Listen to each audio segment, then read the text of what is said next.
നമസ്കാരം സുഹൃത്തുക്കളെ. കള്ളപ്പണ ഇടപാട് നടന്നോ എന്ന സംശയത്തെ തുടർന്ന് മഞ്ഞുമൽ ബോയ്സിന്റെ നിർമ്മാതാക്കളെ ചോദ്യം ചെയ്യാനൊരുങ്ങി ഇ.ഡി. നടൻ സൗബിൻ ഷാഹിറിന്റെ ഉടമസ്ഥതയിലുള്ള പറവ ഫിലിംസ് ആണ് ചിത്രം നിർമ്മിച്ചിരിക്കുന്നത്. സൗബിൻ ഷാഹിറിനെ ഉൾപ്പെടെയുള്ളവരെ ഇ.ഡി. ചോദ്യം ചെയ്യും.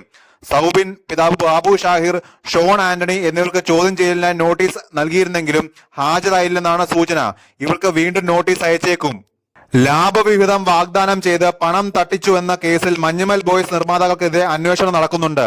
അരൂർ സ്വദേശി സിറോജ് വലിയതറ ഹമീദ് നൽകിയ കേസിൽ മരട് പോലീസ് അന്വേഷണം നടത്തി ഹൈക്കോടതിയിൽ റിപ്പോർട്ട് നൽകിയിട്ടുണ്ട്. കേസുമായി ബന്ധപ്പെട്ട മുൻകൂർ ജാമ്യത്തിന് പറവ ഫിലിംസ് ഉടമസ്ഥർ ഹൈക്കോടതിയെ സമീപിച്ചിട്ടുണ്ട്. 7 കോടി രൂപ നിക്ഷേപിച്ചാൽ 40% ലാഭവിഹിതം നൽകാമെന്നായിരുന്നു വാഗ്ദാനമെന്നാണ് സിറാജ് ആരോപിക്കുന്നത്. 26 തവണയായി 5,99,00,000 രൂപ അക്കൗണ്ട് വഴിയും ബാക്കി തുക നേരിട്ടുമായി മൊത്തം 7 കോടി രൂപ നൽകിയിട്ടുണ്ടായിരുന്നു. വിതരണത്തിനും മാർക്കറ്റിംഗിനുമായി 22 കോടി രൂപ ചെലവാക്കിയെന്നാണ് നിർമ്മാതാക്കൾ അറിയിച്ചിരുന്നത്. എന്നാൽ ഇത്രയും തുക ചെലവായിട്ടില്ലെന്നും സിറാജ് ആരോപിക്കുന്നു. സിനിമയ്ക്ക് 250 കോടിയെങ്കിലും ലഭിച്ചിട്ടുണ്ട്.